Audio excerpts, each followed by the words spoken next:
Sir തോറ്റ് തുന്നം പാടി. വല്ലതും കിട്ടിയോ? ഈ ടൈപ്പ് ഒന്ന് ഞാൻ വായിച്ചു, ബോറായിരുന്നു. പെണ്ണുങ്ങളുടെ വീരവാദമല്ലേ? ബോറായി തോന്നേണ്ടത് ഞങ്ങൾക്കാ. സ്റ്റുപ്പിഡാണ് ഇവരുടെ വിമൻസ് ലീഗ് വാദം. ബേൺ ദി ബ്ര, നല്ല മുദ്രാവാക്യം. ബ്രേസർ കത്തിച്ചത് കൊണ്ട് വിപ്ലവമാകുമോ? വിപ്ലവത്തിന് തടസ്സം നിൽക്കുന്നത് ബ്രേസർ ആണല്ലോ.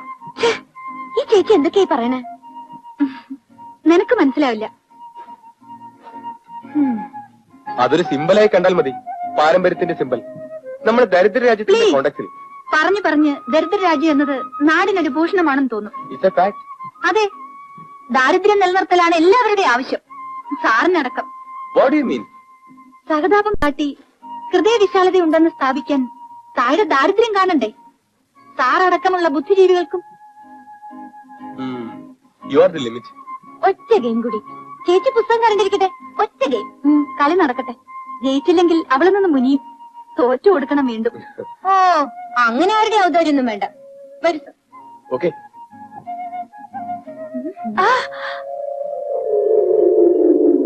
അമ്മേ, അമ്മേ നോക്കമ്മേ, രാക്ഷസന്റെയോ രാജകുമാരിയുടെയോ കഥയറിയാ വല്യമ്മയ്ക്ക്.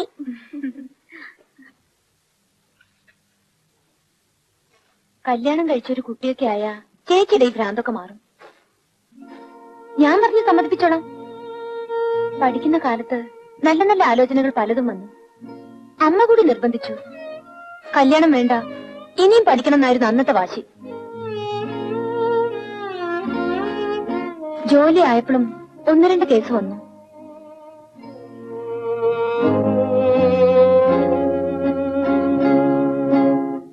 പറയാൻ എളുപ്പം, എല്ലാം അറിഞ്ഞോണ്ട് ആര് വരാനാ, അല്ലേ?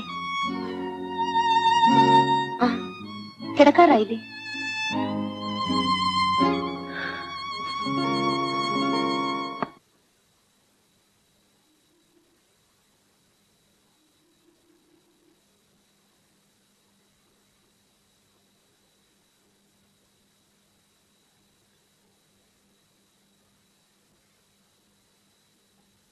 ഇന്ദ്രേ, സാവിത്രി,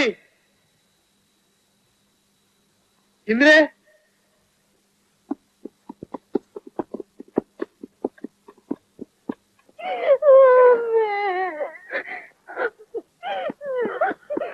യായസി ചേത് കർമ്മണസ്തേ മതാ ബുദ്ധിർജനാർദ്ദന തത്കിം കർമ്മണി ഘോരേ മാം നിയോജയസി കേശവ വ്യാമിശ്രണേവ വാക്യേന ബുദ്ധിം മോഹയസീവ മേ തദേകം വദ നിശ്ചിത്യ യേന സ്വയോഹവന്വയം. എപ്പോഴേ? ഇന്നലെ രാത്രി. പത്രക്കാരെ വിളിച്ചു പറഞ്ഞു. ആരെങ്കിലും വരില്ലേ? മാതൃഭൂമിക്കാരൊരു മുഖപ്രസംഗം എഴുതും ഇല്ലേ? വേണ്ടതാണ്. പ്രധാനമന്ത്രിക്കും മുഖ്യമന്ത്രിക്കും കമ്പി അടിക്കണ്ടേ? അവര് പത്രങ്ങൾക്ക് അനുശോചനം കൊടുക്കാതിരിക്കില്ല. പിന്നെ പഴയ റിക്കാർഡിലൊക്കെ ഉള്ള ആളല്ലേ.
മോഹൻദാസ് എത്തിയ സ്ഥിതിക്ക് ഇനി ആരും കാക്കാനില്ലല്ലോ.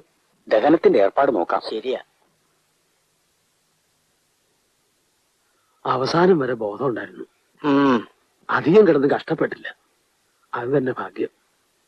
ഇന്നിലേക്കും വരാൻ സാധിച്ചു. ദൈവാധീനം. അത് അറിഞ്ഞിരുന്നു വെച്ചാ വണ്ടിക്കൂലി കാശൊലാക്കില്ലായിരുന്നു. ഗംഗാ സ്നാനം ചെയ്ത് പിണ്ണം വെച്ചാൽ മതിയായിരുന്നു എനിക്ക്.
അവരും പോയി.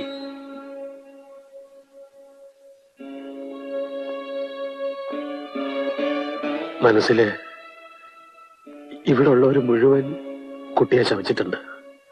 അന്യനാണെങ്കിലും ഞാനും. പക്ഷേ ഒരിക്കലും ഒരു കറുത്ത വിചാരം തോന്നാത്ത ഒരാളെ ഉണ്ടായിരുന്നുള്ളൂ, അമ്മ.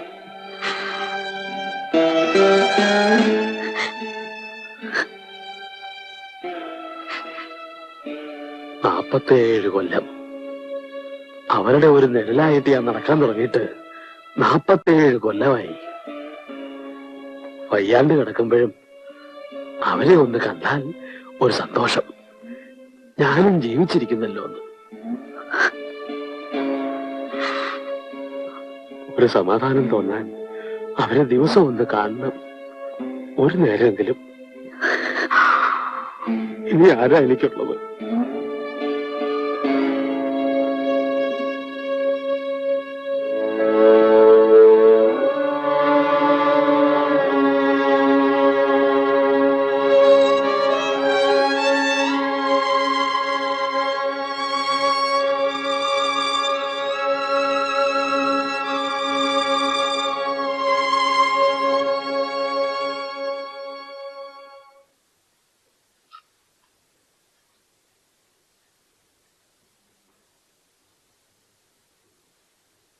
വീണ്ടും ഇന്റർവ്യൂ എന്ന് പറഞ്ഞ് ശല്യപ്പെടുത്താൻ വന്നതല്ല. ഒപ്പിടാൻ ഇന്ന് സ്റ്റേഷനിൽ പോകണമെന്നില്ല. ഞാൻ ഇൻസ്പെക്ടറെ കണ്ടു പറഞ്ഞു. പെരോളിന്റെ വ്യവസ്ഥകൾ അറിഞ്ഞു. ഇനി 10 ദിവസം, 10 നല്ല ദിവസങ്ങൾ ഉണ്ടാകട്ടെ. വേറെന്ത് പറയാൻ?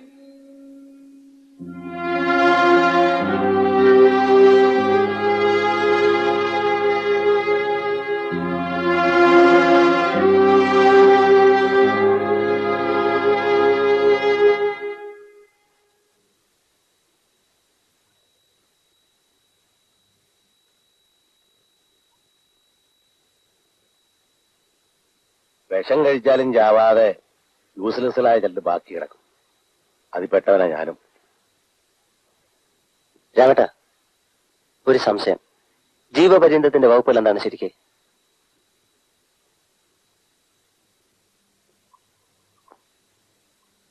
പണ്ട് നിയമം കുറെ പഠിച്ചതല്ലേ? വക്കീലാവാൻ പോയതല്ലേ തുടക്കം?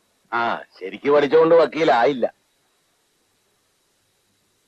ജീവപര്യന്തമെന്ന് വെച്ചാൽ ജീവിതകാലം മുഴുവൻ വ്യക്തം. ഞാൻ സീരിയസ് ആയി ചോദിക്കുകയാണ്. സീരിയസ് ആയിട്ട് തന്നെ ഞാനും പറയുന്നു. ടെക്നിക്കലായി ജീവപര്യന്തം ജീവപര്യന്തം തന്നെ. പക്ഷെ നിയമം സൗകര്യത്തിന് വേണ്ടി അത് 20 ആക്കി ചുരുക്കിയിരിക്കുന്നു. പക്ഷെ ചിലര് സ്റ്റേറ്റ് ഗവൺമെന്റിന് ഇളവ് കൊടുക്കാം, 14 കുറയരുതെന്ന് പിന്നെയും വകുപ്പ്. സർക്കാർ ഇടപെട്ട എത്ര വേണമെങ്കിലും വെട്ടി ചുരുക്കാം. 3 അക്ഷരവും മുറുക്കവും വേണം. സ്വാധീനം. രാമേട്ടൻ എന്റെ കൂടെ ചില സ്ഥലങ്ങളിലൊക്കെ ഒന്ന് വരണം. ഉന്നതങ്ങളിൽ കയറി പറ്റാൻ രാമേട്ടന്റെ പേര് പറഞ്ഞാൽ ചിലപ്പോ സാധിച്ചേക്കും. എന്നെ ഓർമ്മിക്കുന്ന എത്ര പേരുണ്ടടാ ഈ നാട്ടിൽ? നോബഡി. അതേപോലൊരു ബാക്ക് നമ്പർ. അളവിലും മായമുണ്ടോ? 2 വരി വലിച്ചപ്പോ തീർന്നു നാശം. അരക്കുപ്പിക്കൂടെ വക ഉണ്ടടാ റഷീദേ.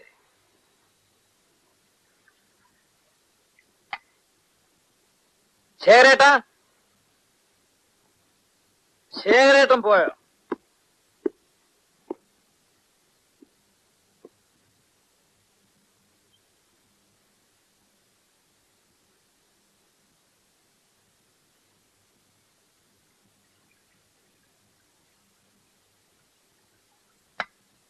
ആ,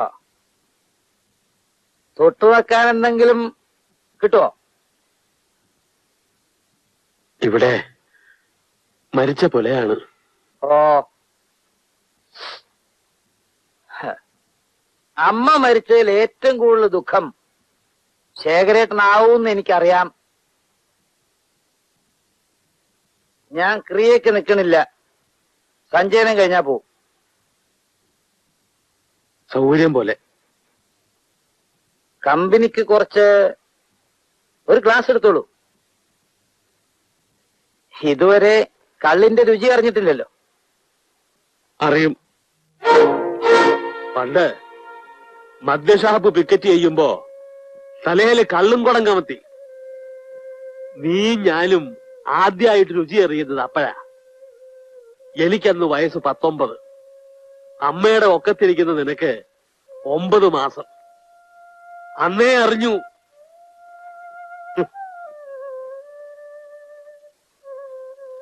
കമ്പനിക്ക് പറ്റിയ ആള് താഴത്തുണ്ട്. ദാഹിച്ചിരിക്കാവും. വിളിക്കണോ? അനുജൻ രവി.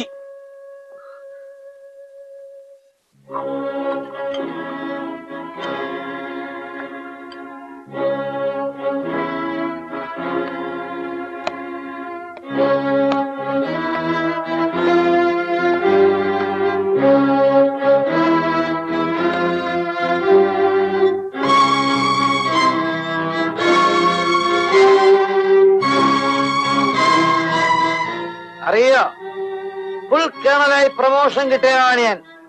സെന്റ് ഓഫ് പാർട്ടിയും കഴിഞ്ഞു. കടലാസ് ഒപ്പിട്ട് വാങ്ങിയപ്പോ പ്രമോഷന് പകരം സസ്പെൻഷൻ. കാരണം ആർക്കും അറിയില്ല. അന്ന് ക്യാമ്പി മലയാള പത്രത്തിൽ പെങ്ങടെ വീരസാഹസം വായിച്ചു.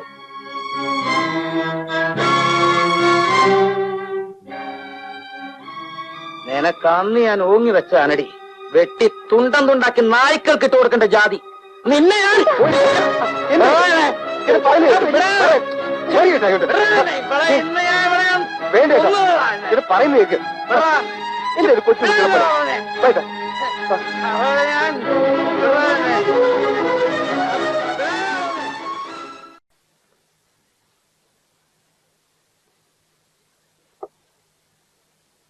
ബാബു കഴിച്ചോട്ട് നിങ്ങൾക്ക് വേണ്ടെങ്കിൽ വേണ്ട.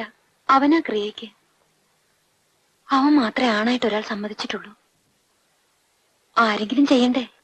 ആ, തെക്കേ അറയിലെ കിടക്കയിൽ ഒരു നല്ല വിരിവിരിക്കും. ഈ ചേച്ചി കുറച്ചു ദിവസം ഇവിടെ താമസിക്കുകയാണ്. ആ,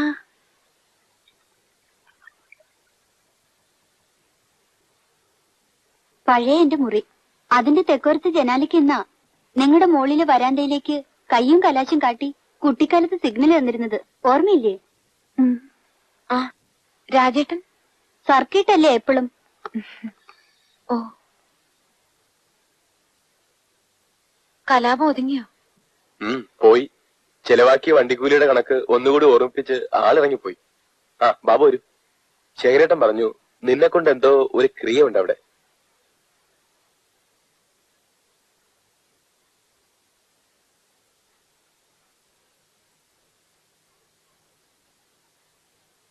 ലഹരി ഇറങ്ങുമ്പോ തിരിച്ചു വന്നാലോ? നിനക്കിവിടെ ഒരു വിഷമം ഉണ്ടാവില്ല. ഇവിടെ നിൽക്കാം. മെഴുകിയെടുത്ത് 3 നീര്. ആ, ഒരു നീരുകൂടി. ഒന്നുകൂടി. എള്ളും പൂവും ചന്ദനെടുത്ത് പിതൃവിനെ ധ്യാനിച്ച് 3 നീര്. ആ, എടുക്കൂ. ആ, ഒരു നീരുകൂടി. ആ, ചന്ദനം തൊട്ട് 3 നീര്.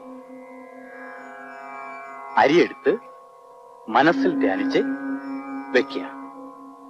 3 പ്രാവശ്യം നീര്. ഒന്നുകൂടി.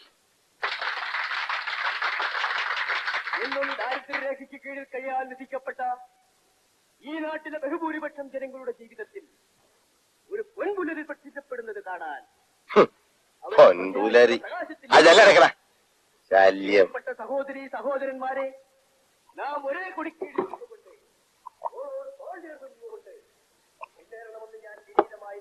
ആ പീക്കിരി ചെറുക്കൻ എന്നെ നിയമം പഠിപ്പിക്കാൻ നോക്കുന്നു. എന്നെ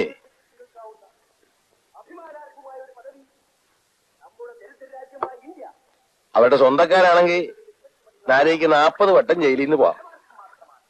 കച്ചവടമോ കള്ളക്കടത്തോ ഒക്കെ നടത്തിയിട്ട് സൗകര്യം പോലെ തിരിച്ചു വരാം. ആ ജയിൽ ഐ ജി എന്ന് വിളിക്കും. ഐ ജി ഓഫ് പ്രിസൺസ് ചിലത് ചോദിക്കാനുണ്ട്. രാമേട്ടൻ അറിയോ? ഫോണിൽ വിളിക്കണോ? ആ രാമേട്ടൻ PR മേനോനെന്നും പറഞ്ഞ അവൻ അറിയില്ല. പടിഞ്ഞാറ രാമൂട്ടി വിളിക്കുന്നു പറ. എന്നിട്ട് അരക്കുപ്പി വേറെ വിളിക്കണം.